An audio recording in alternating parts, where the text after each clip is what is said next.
नमस्कार, आदाब, सत श्री अकाल, जय भीम, जोहार। मेरा नाम है नवीन कुमार।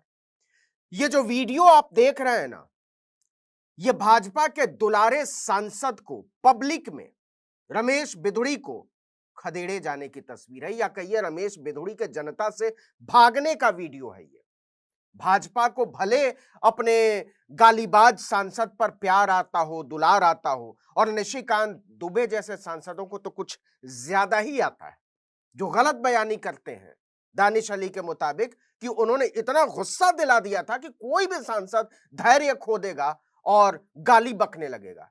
मतलब भाजपा के लोग हाउस में, पार्लियामेंट में गाली न बकें, इसके लिए जरूरी है कि विपक्ष के सांसद जो हैं वो इस तरीके की कोई बात ना करें जिससे उनका धैर्य टूट जाए, और ये भाजपा के लोग तय करेंगे कि उनका धैर्य किस बात पर टूटता है। खैर, दिल्ली के महाराष्ट्र सदन में एक कार्यक्रम था, वहां मीडिया घराने का एक कार्यक्रम था, ढेर सारे पत्रकार भी मौजूद। वहां एक महिला ने रमेश बिधुड़ी से पूछा कि आपको अंदाजा भी है आपने क्या किया है, किस तरीके की हरकत की है, आपने जो गालीबाजी की है हाउस में, उसने भारतीय लोकतंत्र का सिर नीचा कर दिया है, भारत के संविधान का सिर नीचा कर दिया है, भारत के लोगों का सिर नीचा कर दिया। आपको अफसोस है बिधुड़ी साहब कि आपने किया क्या है?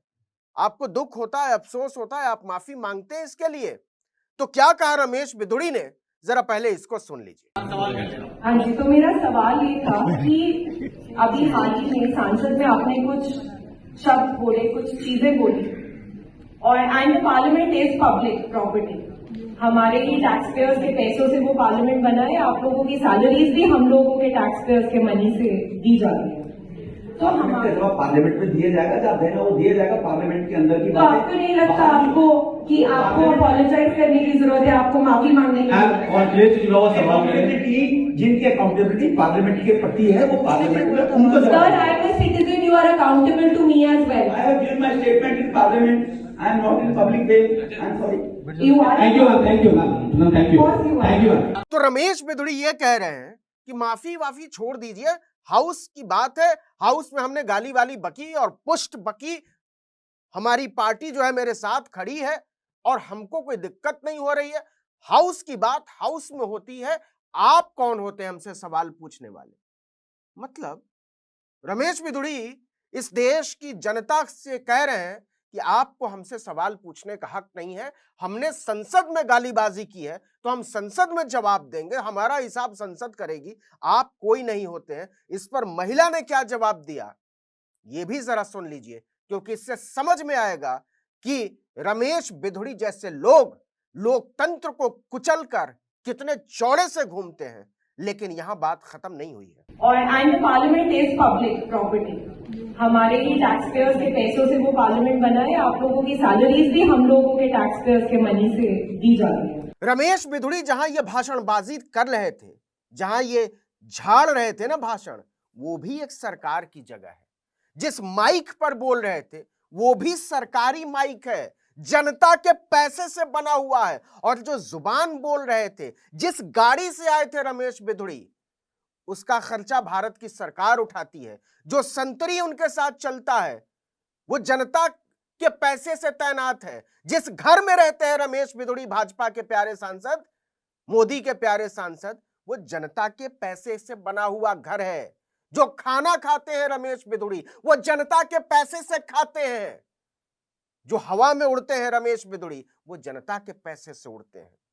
तो रमेश बिधुड़ी जैसे लोगों को यह याद दिलाए जाने की जरूरत है, और बार बार याद दिलाए जाने की जरूरत है कि आप जो मौज करते हैं, जो गुलछर्रे उड़ाते हैं, वो जनता के पैसे से उड़ाते हैं। जो ऐश करते हैं वो जनता के पैसे से करते हैं। क्या आपको अंदाजा है कि सांसदों को क्या क्या सुविधा मिलती है, कितनी तनख्वाह मिलती है, कितनी पेंशन मिलती है? कमाल की बात है। पेंशन पर जब आऊंगा, लेकिन एक लाइन अभी आपको बता दूं कि 2004 में जब भाजपा के पितामह अटल बिहारी वाजपेयी ने भारत के सारे कर्मचारियों के लिए पेंशन बंद कर दिया, उसी संसद में बैठकर, जिसके सारे सांसदों को एक दिन के लिए सांसद होने पर भी मस्त जिंदगी भर पेंशन मिलती है, उस पर आगे आऊंगा। लेकिन पहले जरा वेतन वाली बात करते हैं। तो कोई 1.5 लाख रुपए तो फिक्स्ड सैलरी है साहब, किसी भी सांसद की 1.5 लाख रुपए। और यह मत सोचिए कि यह 1.5 लाख रुपए ही है, 1.5 लाख रुपया तो फिक्स्ड है। इसके ऊपर दुनिया भर के भत्ते हैं जिसको अलावेंस कहा जाता है। 50,000 रुपया कॉन्स्टिट्यूएंसी अलावेंस मिलता है 1.5 लाख के ऊपर, तो कितना हो गया 2 लाख रुपया। 45,000 रुपया ऑफिस चलाने के लिए मिलता है, ऑफिस अलावेंस कहते हैं। इसके अलावा दुनिया भर के भत्ते हैं, आप सुन लेंगे तो मुफ्त में रेल सफर अपने 2 सहयोगियों के साथ कर सकते हैं सांसद, एकदम फर्राटे के साथ। इसके अलावा लगभग 38 बार हवाई यात्राओं का खर्चा जो है वो उठाती है सरकार, और 18 बार सेशन के दौरान वो यात्रा कर सकते हैं। तो इस हिसाब से अगर देखिए 50,000 यूनिट बिजली जला सकते हैं। 50,000 यूनिट जानते हैं? 50,000 यूनिट का मतलब हुआ कि अगर 40 एसी आप चला दें तो दिन रात चला सकते हैं, दिन रात पूरे महीने, तब 50,000 यूनिट खर्चा होगा तब। और अगर 5 स्टार एसी है तो इतना भी खर्चा नहीं होगा। इसके अलावा टेलीफोन कॉल अनलिमिटेड, वो लैंडलाइन का जमाना तो चला गया, लेकिन सांसद इसका भत्ता मजे से उठाते हैं। इसके अलावा दुनिया भर के घर का तो इसमें खर्चा जोड़ा ही नहीं है। जिस घर में रहते हैं वो मुफ्त का है, विशाल घर। दिल्ली में जितने बड़े घर में सांसद रहते हैं उतना बड़ा घर अगर आपको किराए पर लेना पड़ेगा तो 10 लाख रुपया से ज्यादा महीने में खर्च करना पड़ेगा। वो मुफ्त में उसमें राज भोगते हैं सांसद जी। जो रमेश बिधूड़ी बता रहे हैं ना कि संसद का हिसाब किताब संसद में जवाब होगा, उनको पता होना चाहिए कि जनता के पैसे से मौज कर रहे हैं आप। तो कुल मिलाकर एक सांसद लगभग 40 लाख रुपए की सुविधाओं का उपभोग करता है कैश में। खर्च वाला हिस्सा बता रहा हूं, इसमें घर का खर्चा नहीं है, इसमें सुरक्षा का खर्चा नहीं है, इसमें उनको जो दुनिया भर के माली वाली मिलते हैं उसका खर्चा नहीं है। तो महीने में 3 लाख रुपया, और एक दिन के लिए भी अगर सांसद बन गए तो पेंशन जिंदगी भर मिलेगी। जी हां, जिंदगी भर।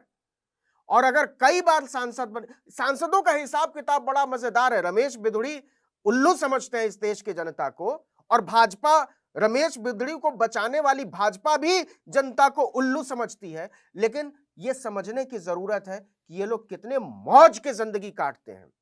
2004 में भारत के हर कर्मचारी सेना को छोड़कर उसका पेंशन खत्म करके, और उसी संसद में हर सांसद ने अपने पेंशन का इंतजाम कर रखा है जिंदगी भर के लिए, भले एक दिन के लिए सांसद चुनकर आए।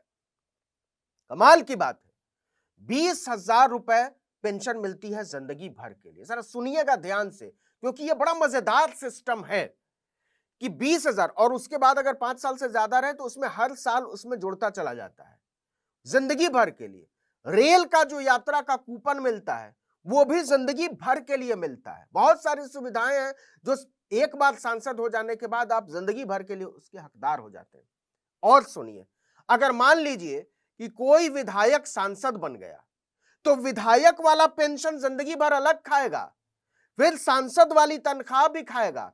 अब सुनिए कि अगर कोई विधायक पहले सांसद था और दूसरे टर्म में जीत कर आया तो मंत्री बन गया, तो जरा ध्यान से सुनिएगा, विधायक वाला पेंशन खाएगा चाप के, उसके बाद सांसद वाला पेंशन खाएगा चाप के, और मंत्री वाली तनख्वाह भी लेगा चाप के। समझ रहे हैं ना ये क्या मामला है? ये समझाते हैं भारत के लोगों को नैतिकता। ये बताते हैं कि भारत के कर्मचारियों को अगर हम पेंशन दे देंगे तो गजब हो जाएगा, आसमान टूट पड़ेगा। कई राज्य ऐसे हैं जिसमें अगर 8 बार विधायक बना है कोई नेता तो 8 बार की पेंशन खाता है, सबकी पेंशन अलग अलग खाता है। और सुनिए, जैसे मान लीजिए कि राकेश सिन्हा जैसे लोग हैं, या मुरली मनोहर जोशी हुआ करते थे, उनका तो हिसाब किताब ही अलग है। बहुत सारे लोग हैं कि मान लीजिए कि विधायक हो गए तो विधायक की पेंशन खा रहे हैं, सांसद हो गए तो सांसद वाली पेंशन खा रहे हैं, मंत्री हैं तो मंत्री वाली तनख्वाह खा रहे हैं। और अगर गलती से किसी नौकरी में थे और आपने वहां से रिटायरमेंट लिया है तो नौकरी वाली पेंशन भी, उस पर भी रोक नहीं लगेगी। और सुनिए, आदमी यहां 5 लाख रुपया से ज्यादा कमाता है ना तो आपको टैक्स देना पड़ता है, और अगर आप व्यवसाय करते हैं तो 200 रुपया पर भी टैक्स देना पड़ता है। इन सारे सांसदों का जो पैसा है वेतन भत्ता वाला, पूरा का पूरा टैक्स फ्री है। ये भारत कल्याण की बात करते हैं और रमेश बिधुड़ी बता रहे हैं कि आपको सवाल पूछने का हक नहीं है। हमने संसद में गालीबाजी की है, संसद में हिसाब किताब करेंगे, तो ये मानने की बात नहीं है। लेकिन ये हमारे दिमाग में, ये आपके दिमाग में साफ होना चाहिए कि रमेश बिधुड़ी जैसे लोग, लोकतंत्र को नीचा दिखाने वाले लोग, भारत की संवैधानिक व्यवस्था को, मनुष्यता को अपने जूते से रौंदने वाले लोग, भारत की एक कौम को नीचा दिखाने वाले, उसकी गरिमा को रौंदने वाले लोग, घटिया सोच के लोग भारत के लोकतंत्र को, भारत के लोग को, भारत की जनता को मजाक समझते हैं और अपने आप को हर तरह के सवालों से परे मानते हैं। इस भ्रम को तोड़े जाने की जरूरत है और इस भ्रम को तोड़ सकते हैं इस देश के तमाम तरक्की पसंद लोग, संविधान पसंद लोग, इस देश के अमन पसंद लोग और इस देश के भाईचारा, मनुष्यता पसंद लोग। और यह जरूरत है कि रमेश बिधुड़ी जैसे गंदी जुबान, गंदी सोच और घिनौने इरादों के लोगों को संदेश भेजा जाए, समझाया जाए कि आप सवालों से परे नहीं हैं। और सलाम है उस महिला को जिसने इतने कठिन दौर में, इतने मुश्किल दौर में, इतने जोखिम के दौर में इतना मुश्किल सवाल पूछा। सवाल निश्चित तौर पर आसान है, लेकिन भारत के टेलीविजन चैनल, भारत के पत्रकार ये सवाल पूछने को राजी नहीं है। तो जिस दौर में इस देश के टेलीविजन चैनलों के पत्रकार सत्ताधारी पार्टी के दलाल बन गए हैं, जिस दौर में टेलीविजन चैनलों के मालिक सत्ताधारी पार्टी के नेताओं के जूतों में बैठे हुए हैं, जिस दौर में टेलीविजन चैनलों के संपादक कुछ नेताओं के तलवे चाट रहे हैं, उस दौर में वाकई बहुत साहस और हिम्मत का काम है किसी गालीबाज सांसद से यह पूछ देना कि आप शर्मिंदा हैं या नहीं। किसी गालीबाज सांसद को यह आईना दिखा देना कि आप जनता के पैसे से मौज करते हैं और आप जनता के सवालों से परे नहीं हैं। इस वीडियो में इतना ही, लेकिन अगर आपने आर्टिकल 19 इंडिया को अब तक सब्सक्राइब नहीं किया है तो फौरन कीजिए, बेल आइकॉन दबाइए, घंटी जैसी आकृति, लाइक कीजिए और कमेंट करके बताइए हमारा वीडियो आपको कैसा लगा। यूट्यूब पर देख रहे हैं तो हमारे चैनल को सब्सक्राइब कीजिए, फेसबुक पर देख रहे हैं तो हमारे पेज को लाइक कीजिए, इंस्टाग्राम पर हमें फॉलो कीजिए और हमारा ट्विटर हैंडल है आर्टिकल 19_इंडिया और मेरा ट्विटर हैंडल है नवीन जर्नलिस्ट। आप मुझे भी फॉलो कर सकते हैं। नमस्कार।